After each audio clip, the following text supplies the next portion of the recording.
waktu zaman SMA ya, pernah nggak ngalamin kenakalan remaja SMA seperti kabur? Apakah itu ya, selain kabur itu banyak yang menentang aturan-aturan sekolah kayak gitu? Enggak sih, nggak pernah, karena saya tidak berani ke arah yang nakal-nakal seperti Maksudnya, itu. lurus aja gitu? Iya, saya biasa aja jalanin kehidupan saya dengan sekolah saya, berprosesnya yang normal-normal aja. Karena bagi saya tidak pernah menginjak kenakalan, karena memang nakalnya mau di mana. Kalau saya nakal, nenek saya yang kecewa. Iya. Nah, kalau misalkan saya nakal, saya yang rugi. Cuman ada satu kejadian yang sangat luar biasa nih ya. Jadi waktu SMA saya itu kan tidak bisa beli yang namanya sepatu nih. Sepatu.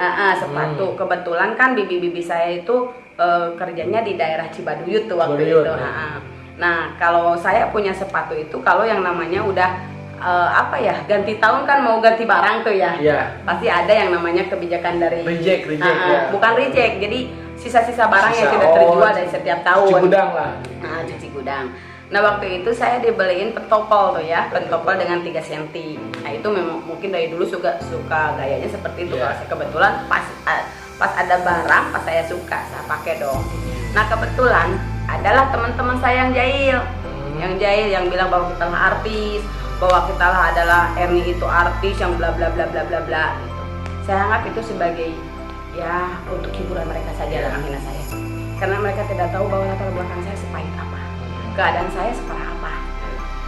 Saya abaikan saja, karena ya sudahlah, mereka memotivasi saya untuk lebih semangat lagi menjadi sesuatu yang terbaik. Abah terus akhirnya kesabaran manusia itu kan ada di titik batas menurut saya gitu. Pada saat itu setiap kadang saya naik mobil kalau saya punya uang, kalau tidak saya jalan kaki. Dan mereka udah pada nunggu di gang tuh. Untuk 5 grup itu, 5 teman itu di gang. Sembari dia ngikutin saya dari depan, mereka ngikutin. Gitu. Ya, kenakan kecil-kecil lah, iseng-iseng lah. Kita dibully lah kalau sekarang mah ya. Dibully. Nah, saya tuh dibully, bla bla bla bla bla. Saya diam aja karena masih tidak mampu, saya tidak berdaya untuk melawan. Ada saat dimana kesabaran saya mencapai titik puncak.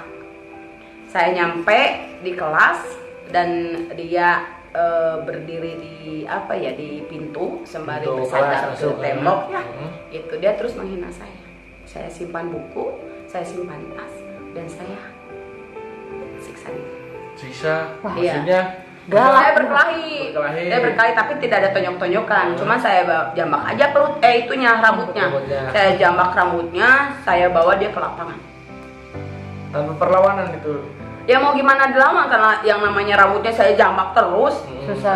Susah untuk lepas. Ya, terus? Saya bawa, saya seret dia ke lapangan dan saya bilang, apa salah saya kamu menghina saya? Saya tidak pernah ikut campur urusan orang, apalagi urusan kamu. Saya kesini untuk mencari ilmu, bukan untuk berkelahi, untuk dihina. Gitu. Kamu tidak tahu keadaan saya seperti apa, separah apa saya menjalankan hidup. Kamu orang kaya, tidak merasa namanya tetesan air mata. Saya dihina, itu saya diam karena bukan saya tidak berani, tapi untuk apa? Percuma. Gak ada gunanya. Gak ada manfaat. Lagian juga kita kan tahu apa sih salah gua, gitu. Kan nggak penting juga. Pada ujungnya saya protes, saya bilang bahwa andai kata pun saya mati, tidak akan pernah ada orang yang menangisi saya. Nah, dari situ panggil dong BP, dipanggil kalau memang saya jadi tontonan tuh di lapangan. Saya bilang, gitu. Nah, udah gitu saya dipanggil sama orang yang saya siksa itu ke BP, dan orang BP nanyain apa alasannya sampai kamu berani seperti itu. Saya bilang bahwa saya emang dari awal tidak pernah berbohong ya, karena kalau kita berbohong itu malu kalau banyak saksi. Nah, saya bilang, Pak, dari sekian tahun, dari kelas 2, dari kelas 1 sampai saya kelas 3, itu hinaan dia sampai kelas 2 mau naik ke kelas 3, itu hinaannya terus-terusan, Pak. Saya bilang, begini. Terus dia nanya, betul itu? Ya diam, karena merasakan. Nah, sekarang udahlah, katanya jangan dibahas lagi. Sekarang maaf-maafin. Nggak boleh sampai nggak ada maaf-maafin, itu kata guru BPT. Iya, saya langsung yang meminta maaf. Saya bilang maafkan saya atas semua kelakuan atau perbuatan saya selama ini. Hinaan kalian akan menjadi motivasi hidup saya untuk ke depan. Kita akan membuktikan bahwa siapa orang yang tersakiti dan siapa orang yang menyakiti. Gitu. Saya minta maaf tapi ditolak, tapi nggak apa-apa. Yang penting saya minta maaf udah. Mau lu maafin gua, mau enggak juga terserah. Gua nggak peduli. Yang penting saat itu saya sudah melakukan kekerasan. Kalau zaman sekarang mah udah mereka kantor polisi ya. Kalau saya alhamdulillah. Nah, setelah kejadian itu ada hikmahnya, dia tidak pernah membela saya.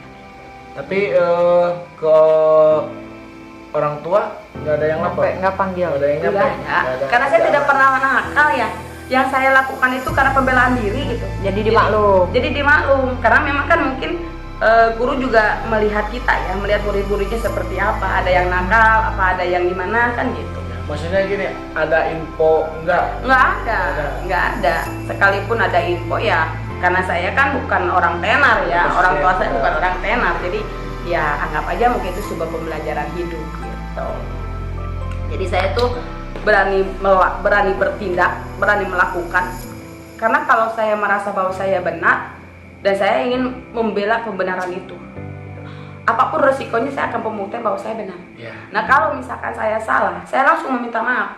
Karena apapun yang saya inginkan, terus saya melangkah salah, satu yang harus saya lakukan, minta maaf. Minta maaf. Mau benar, mau salah, waktunya minta maaf. Iya, karena kan kalau kita mempertahankan kesalahan saat kita ingin pembenaran, nggak mungkin dong. Yang namanya benar sama salah tetap aja dalam posisinya masing-masing. Oke, berarti masanya ada masa-masa brutal ya zaman dulu. Brutal. Nah, kita lanjut ke pembahasan yang pertama nih. Tadi setelah persetujuan kedua belah pihak orang tua, proses kepernikahan, jenjang pernikahan itu lama tidak? Enggak, hanya 2 bulan. 2 bulan.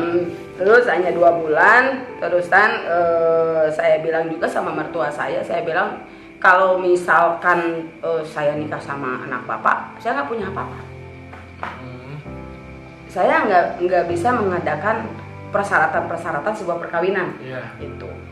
Jadi ibu bapak saya juga bukan orang kaya, nenek saya juga bukan orang kaya. Ya alhamdulillah waktu itu mertua saya karena berada ya. Jadi semua biaya itu ditanggung mereka. Gitu, alhamdulillah. Sangat luar biasa saya mempunyai mertua, khususnya mertua wanita. Saya dididik sabar, saya dididik menerima semua bentuk apapun yang terjadi itu dari beliau. Nah, setelah pernikahan sampai ke punya anak itu lama tidak? Enggak lama sih, enggak lama banget. Tapi di saat saya mulai menikah dan berproses, saya kan melanjutkan kuliah ya, karena kebetulan kata mertua saya ya sudah lanjutkan saja. Berarti pas pernikahan itu lanjut kuliah? Lanjut kuliah. Karena mertua saya bilang bahwa ya sudah lanjutkan aja lah kuliahmu kan gitu. Nah dilanjutkan kuliah, hal yang sangat tidak terduga terjadi. Saya begitu bahagia, saya begitu sempurna kan waktu kita sudah menikah. Apalagi kata mertua, lanjutkan kuliahmu sampai di mana selesai. Gitu. Mau itu udah D3 atau S1, yang penting kamu melanjutkan, jangan sampai hanya sebatas mengenal.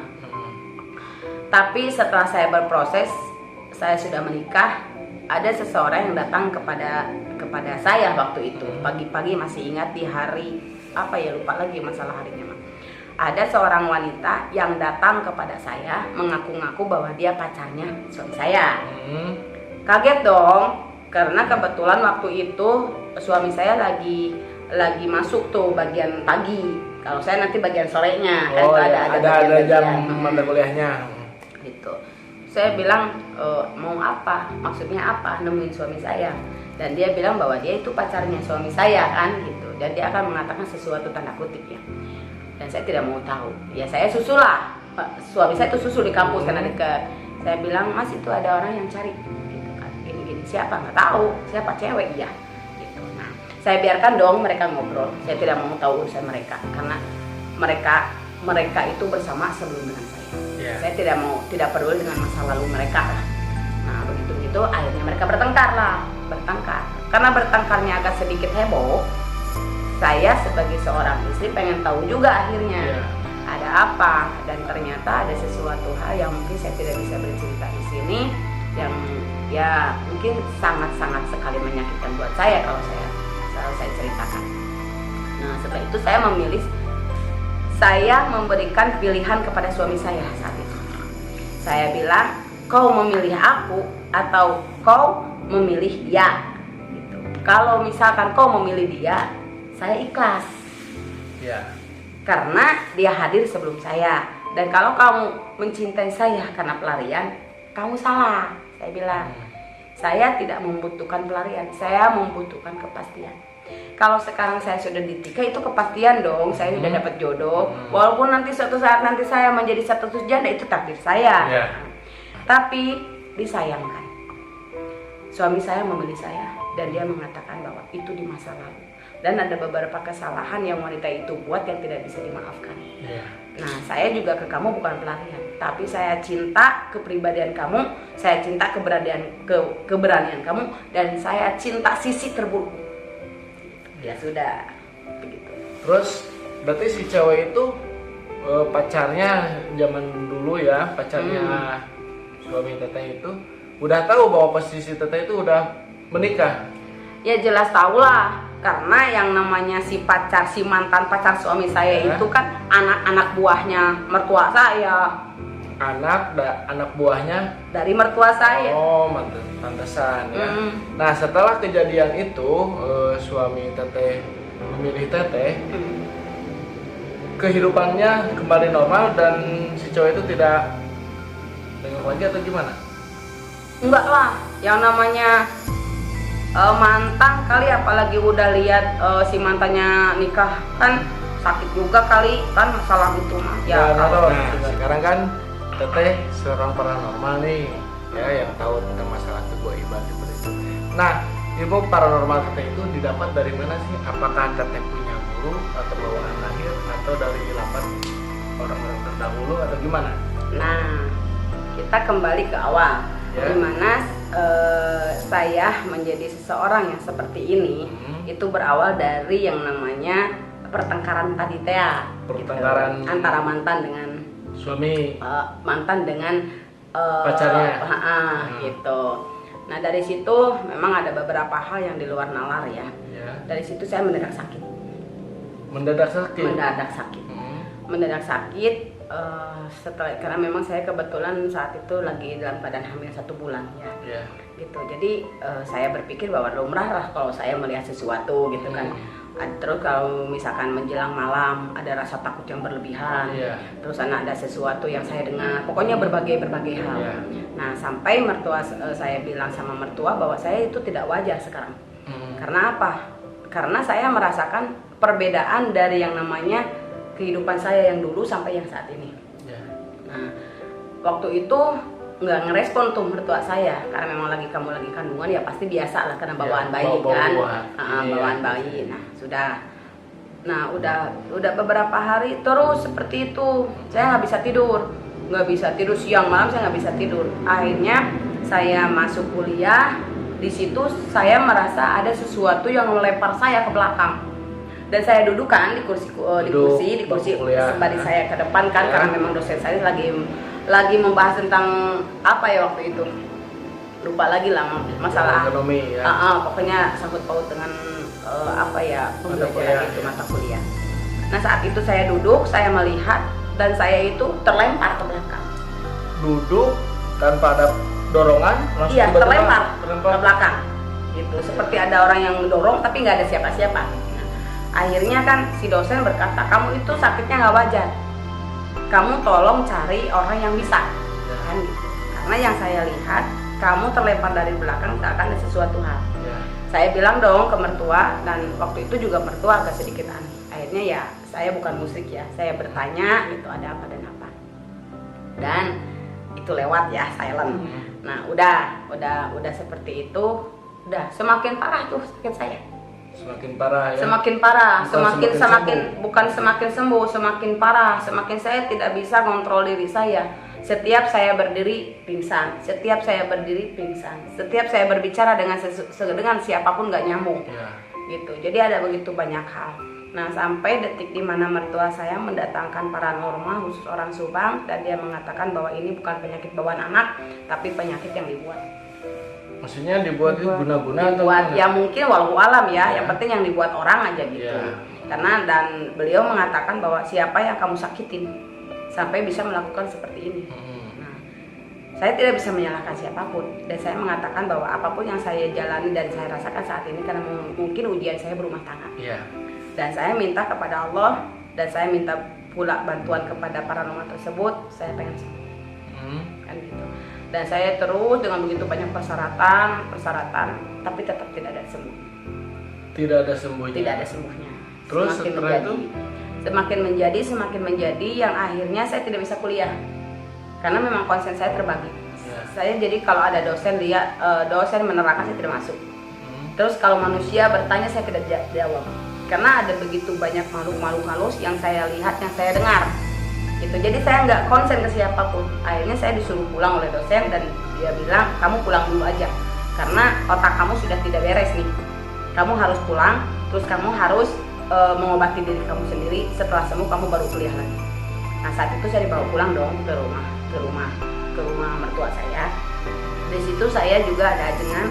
Waktu itu ajengannya asli orang Tasik, masih ingat. Dan mertua saya memanggil beliau. Nah, saat itu saya diobati juga. Yang sangat luar biasa. Saya lagi duduk nih ya. Saya lagi duduk. Badan saya itu seakan diangkat ke atas. Diangkat ke Lagi duduk begini. Biasa gini. Semua pada ngumpul tuh, mertua saya, adik ipar saya, suami saya, dan guru tersebut kan gitu, ajengan tersebut. Saya akan dilempar, saya terbang, mata telanjang. semuanya, semua kelihatan sama semua, bukan hanya perasaan saya aja. Jadi tubuh saya itu naik ke atas gitu, udah ke atas saya dibanting ke bawah, tapi posisi saya duduk tidak berubah. 1 kali, kedua kali, sampai berulang-ulang sampai 4 kali. Ya, terus? Ya, itu satu keanehan yang sangat luar biasa. Dan saya juga aneh, mertua saya, kok bisa begini kan? Kamu kok bisa begini? Saya bilang ini ada yang angkat, Pak. Ini ada yang angkat. Saya takut gitu. Ternyata kata si ajengan tersebut bilang ini kuasa Allah, ini kehendak Allah. Jadi kita harus bersabar, kita harus berkoreksi diri, kita harus berdoa terus tidak henti gitu. Nah, dari situ tidak ada yang namanya perubahan, tidak ada. Sampai saya suatu hari saya minta kepada Allah, saya sholat maghrib, saya bilang ya Allah, andai kata Engkau berkehendak menyembuhkan saya, andai kata Engkau memperpanjang hidup saya di dunia ini, sembuhkan. Karena saya tidak bisa mengabdi kepada suami saya. Saya tidak bisa melayani suami saya seperti wanita-wanita lain. Andai kata saya tidak ada bagian untuk sembuh, ambil nyawa saya. Karena saya tidak mau menjadi beban mertua saya, orang tua saya, dan suami saya. Nah, yang satu keanehan lagi, di saat saya berdoa seperti itu, ada sesuatu yang keluar dari langit-langit ya. Gitu. Jadi kalau misalkan dari atap itu kan tidak ada yang bolong. Tapi kenapa ada barang yang saya pegang? Maksudnya setelah saya berdoa nih, untuk minta jawaban dari Allah kan, gitu. Ternyata pas saya berhenti berdoa, saya akan mengatakan amin. Ada benda yang jatuh dari atap. Benda apa nih? Itu sebentuk kayak benda dua ya, kayak biji ini ya, kayak biji jambu, warnanya krem bening gitu. Tapi kayak bentuk jambu yang di sininya jambu gede, di sini jambu kecil gitu. Oh iya. Di situ. Terus saya lihat ya Allah ini dari mana kan gitu. Saya lihat ke atap tapi nggak ada yang bolong. Kalau ada yang bolong kan pantas-pantas saja kan. Ini nggak ada yang bolong. Terus yang lebih aneh lagi, saya mendengar suara tanpa wujud. Dia bilang yang kecilnya kamu minum, yang besarnya kamu buang gitu. Tapi buangnya ke arah wetan katanya kan gitu. Saya kan otomatis lihat siapa sih? Nggak ada yang ngomong apa-apa, tapi saya suruh minum. Karena saya meyakini bahwa apa yang saya bicarakan saya minta kepada Allah, dan ternyata ada sebuah keajaiban. Ya tanpa pikir panjang saya petik dong yang satunya, yang kecilnya. Saya telan. Nah, yang jadi aneh, di saat saya telan itu sembari saya tidak minum apapun dong. Karena kan kalau yang namanya ditelan pasti harus ada air. Nah, ini enggak, mengalir dengan sendirinya. Seperti pakai minum air gitu. Iya, mengalir aja, berjalan aja dengan sendirinya itu barang. Walaupun tanpa ditelan atau ditelan. Ya saya ambil gitu. Begitu. Oh, langsung. Nggak berjalan. Nggak pakai Nah minum. dari sini ya berjalan. Nah dari situ saya bilang sama suami saya, Mas ini Mas, apa ini ada barang yang satu saya sudah minum, yang satu buah kewetan. Gitu. Sudah gitu saya bisa tidur dong. Yang biasanya saya nggak pernah bisa tidur, saya bisa tidur waktu itu. Iya. Alhamdulillah. Saya bangun jam 7 dan kebetulan kebiasaan saya itu minum air 7 gelas 7 gelas gede. Yang gede ya. Ya. Dulu Itu gede. setiap pagi itu harus. Dan yang anehnya saya itu pengen rokok Jinggo warna kuning waktu dulu. Ngerokok tapi Ngerokok dulu. itu satu hari itu 7 bungkus itu. Habis. Itu habis itu kayak kesetanan aja gua mah. Tapi belum sempat merokok kan? Nggak pernah. Rokok dari mana? Berarti Ya, itu bawaan dari makhluk asal. iya, walau alam. Nah, yang anehnya lagi, jadi air itu kalau air dingin terasa panas. Air dingin terasa panas. Tapi kalau air yang udah mendidih nih, langsung diangkat gitu kan, langsung dipindah ke gelas, itu dingin. Kalau saya minum, Kebalikannya. kebalikannya. Aneh ya.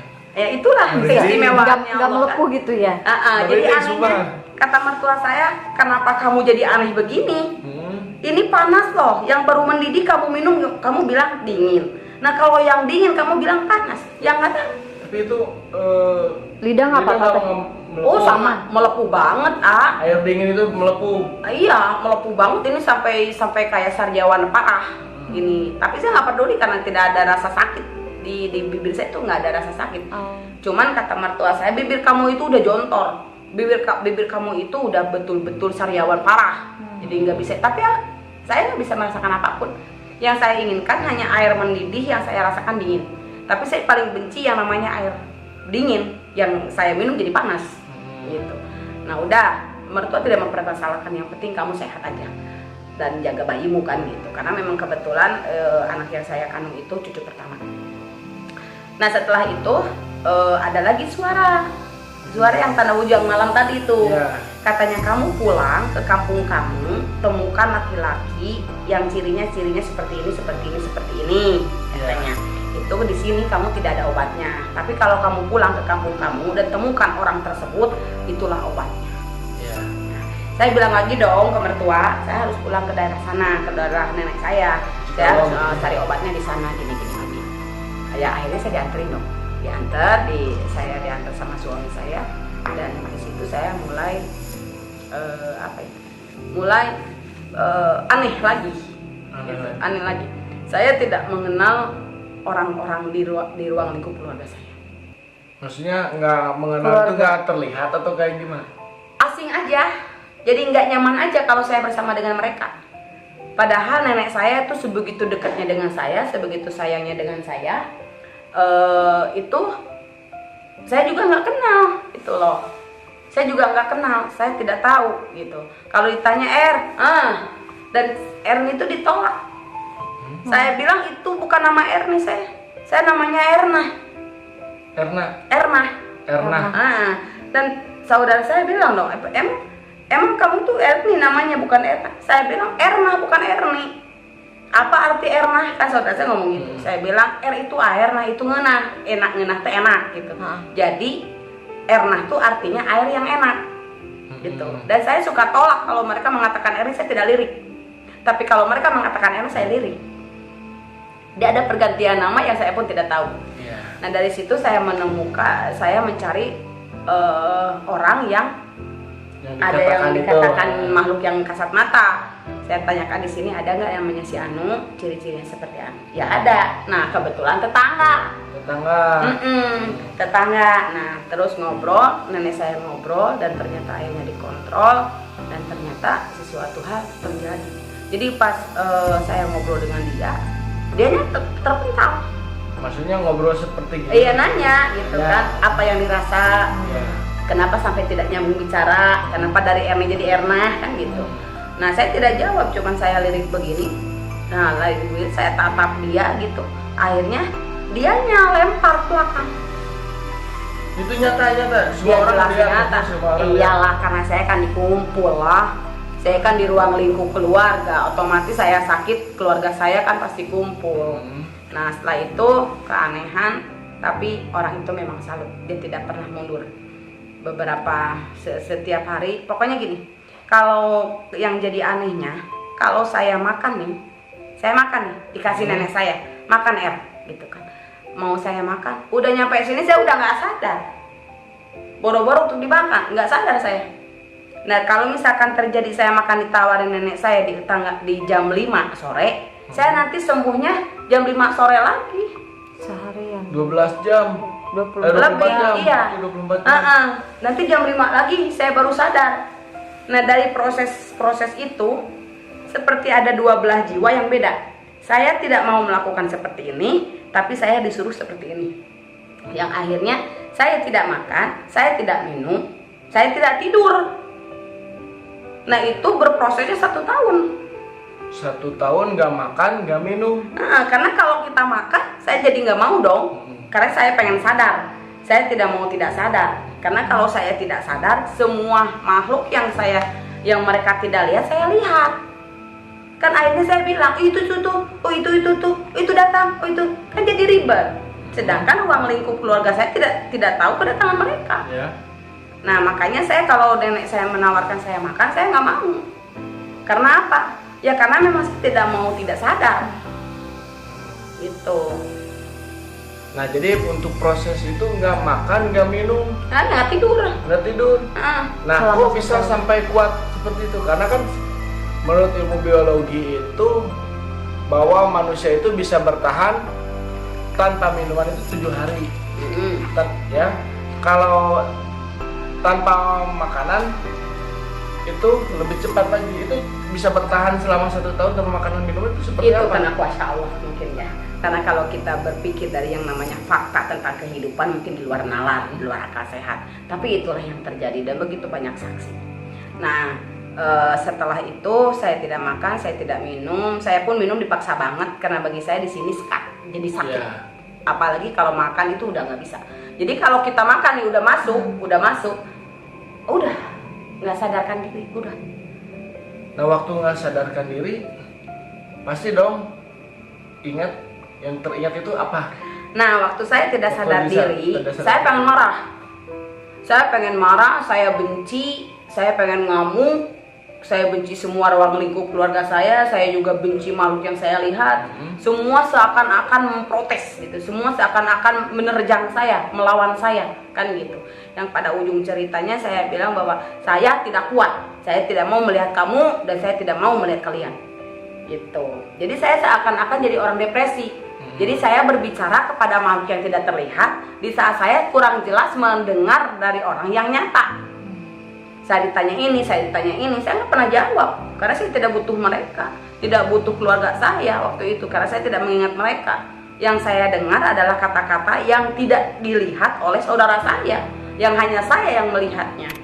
Gitu. Dari situ banyak hal sampai saya jerit-jerit karena saya melihat dari yang namanya Tell me pretty lies, look me in the face.